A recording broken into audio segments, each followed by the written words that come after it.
हरियाणा की जिन दो सीटों पर कांग्रेस पार्टी में टिकटों के लिए घमासान पैदा हुआ है वो सीट है भिवानी महेंद्रगढ़ और गुड़गांव सीट। दोनों ही सीटों पर बड़े बड़े नेताओं पर कैंची लगना तय है। समर्थकों के पास मैसेज आ गया है लेकिन मिठाई भी नहीं बांट रहे हैं। जी हाँ, ध्यान से देखिएगा, चैनल को जरूर सब्सक्राइब कीजिएगा। कमेंट करके आप भी बताइएगा किस लोकसभा सीट पर किस नेता को टिकट देनी चाहिए। आपको सबसे पहले बता दें कि भूपेंद्र सिंह हुड्डा की काफ़ी सालों से रणनीति है कि जो चुभने वाला कांटा हो उसे टाइम से कांटा जो है निकाल कर दूर फेंक देना चाहिए ताकि आने वाले समय में वो कांटा चुभे ना, और इसी गतिविधि के द्वारा वे आगे बढ़ रहे हैं। सबसे पहले भिवानी महेंद्रगढ़ की बात करते हैं। भिवानी का नाम जब भी लिया जाता है तो पूर्व मुख्यमंत्री बंशीलाल का नाम जरूर आता है, और बंशीलाल की पोती श्रुति चौधरी हैं, जो बंशीलाल पहले अपने घर पर बैठकर टिकट वितरण का कार्य करते थे, लेकिन आज उनकी पोती श्रुति चौधरी को टिकट के लिए दर दर की ठोकरें खानी पड़ रही हैं। टिकट के लिए किरण चौधरी कभी सोनिया गांधी से मिल रही है, कभी सलमान खुर्शीद से मिल रही है, तो कभी मधुसूदन मिस्त्री से मिल रही है। वह अन्य कांग्रेसी नेताओं के साथ बातचीत करके अपने सियासी समीकरण पेश कर रही हैं। जी हाँ, लेकिन हुड्डा गुट हावी हो चुका है। राव दान सिंह का नाम आगे कर रहा है। राव दान सिंह किस प्रकार जीत सकते हैं, किस प्रकार प्रभाव दिखा सकते हैं, श्रुति चौधरी 2 बार किस प्रकार हारी है और 2024 में श्रुति चौधरी के लिए किस प्रकार रहा आसान नहीं है, वे सभी दावे प्रस्तुत किए जा रहे हैं। किरण चौधरी को एसआर के गुट का सहारा जरूर है, लेकिन टिकट की ये लड़ाई वो अकेले ही लड़ती नजर आ रही है।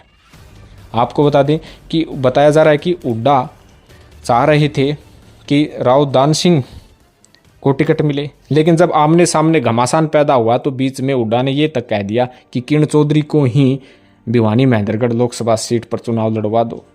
कहीं ना कहीं बंशीलाल परिवार को अब तो शाम हल्के तक ही सीमित किया जा रहा है, और इसके लिए पुरानी बातें भी निकल कर सामने आ रही है।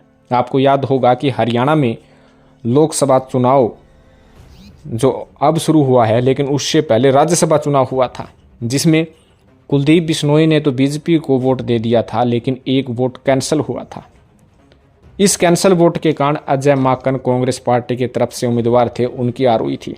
अजय माकन ने मीडिया के सामने आकर खुले तौर पर किरण चौधरी को कटघरे में भी खड़ा किया था, और अब अजय माकन हाईकमान से मिलकर कहीं ना कहीं किरण चौधरी के लिए रुकावट पैदा कर रहे हैं।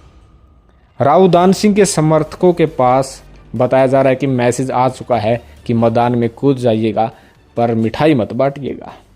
जी हाँ, कहीं ना कहीं कैंची चल रही है। बड़े बड़े दिग्गज नेता अभी हार नहीं मानी है, अपनी भरपूर कोशिश कर रहे हैं, लेकिन जब तक सूची जारी न हो तब तक कहा नहीं जा सकता है। कांग्रेस पार्टी में काफ़ी बार ऐसा देखा गया है कि सूची तैयार हो गई थी, जब जारी होने वाली थी, लेकिन उससे ठीक 2 मिनट पहले ही सूची में नाम परिवर्तन हो गए थे। वो बात कांग्रेस का कोई नेता भूल नहीं सकता है। फिर बारी आती है गुड़गांव लोकसभा सीट। यहाँ से कैप्टन अजय सिंह यादव के लिए बहुत महत्वपूर्ण है। कैप्टन अजय सिंह यादव कांग्रेस के राष्ट्रीय लेवल के पिछड़ा वर्ग के चेयरमैन हैं। पद बहुत बड़ा है। लालू प्रसाद यादव के संबंधी भी हैं। ज़रा सोचिए, राहुल गांधी जब लालू के घर जाते हैं तो अपने हाथ से खाना बनाकर खिलाते हैं, तो कैप्टन अजय सिंह यादव का लेवल कितना बड़ा होगा, ज़रा सोचिए। लेकिन गुड़गांव से टिकट के लिए उन पर भी कैंची चलाई जा रही है। खबर है कि राज बब्बर का नाम आगे किया जा रहा है। राज बब्बर किस प्रकार जीत सकते हैं, किस प्रकार वे जो है मुकाबला राव इंद्रजीत को दे सकते हैं, उसके तथ्य जाहिर कर रहे हैं। राज बब्बर पंजाबी भी हैं, ओबीसी भी नेता हैं, तो कहीं ना कहीं हुड्डा गुट का नाम आगे कर रहे हैं। सबसे खास बात यह है कि कैप्टन अजय सिंह यादव भी और किरण चौधरी भी बार बार हुड्डा को हमेशा ही कटघरे में खड़ा करने का कार्य किया है, और अब टिकट वितरण में कहीं ना कहीं हुड्डा की पॉलिसीज ने दोनों को मुसीबत में डाल दिया है, दोनों पर कैंची चलाने के लिए अग्रसर कर दिया है। कहीं ना कहीं हुड्डा गुट की तरफ से जहां भिवानी महेंद्रगढ़ से राव दान सिंह, तो गुड़गांव से कैप्टन अजय सिंह यादव की जगह राज बब्बर का नाम फाइनल कराने के लिए एडी से चोटी तक का जोर लगा रहे हैं। और उसमें अभी तक वे अपनी प्रक्रिया में बताया जा रहा है कि सफल भी साबित होते दिख रहे हैं, लेकिन जब तक लिस्ट जारी न हो तब तक कुछ कह नहीं सकते हैं।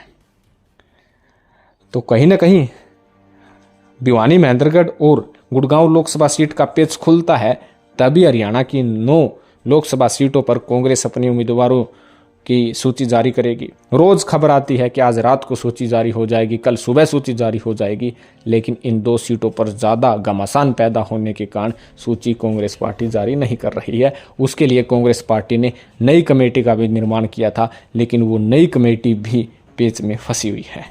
तो आपका इस विषय में क्या कहना है, कमेंट जरूर करें, चैनल को जरूर सब्सक्राइब करें। धन्यवाद।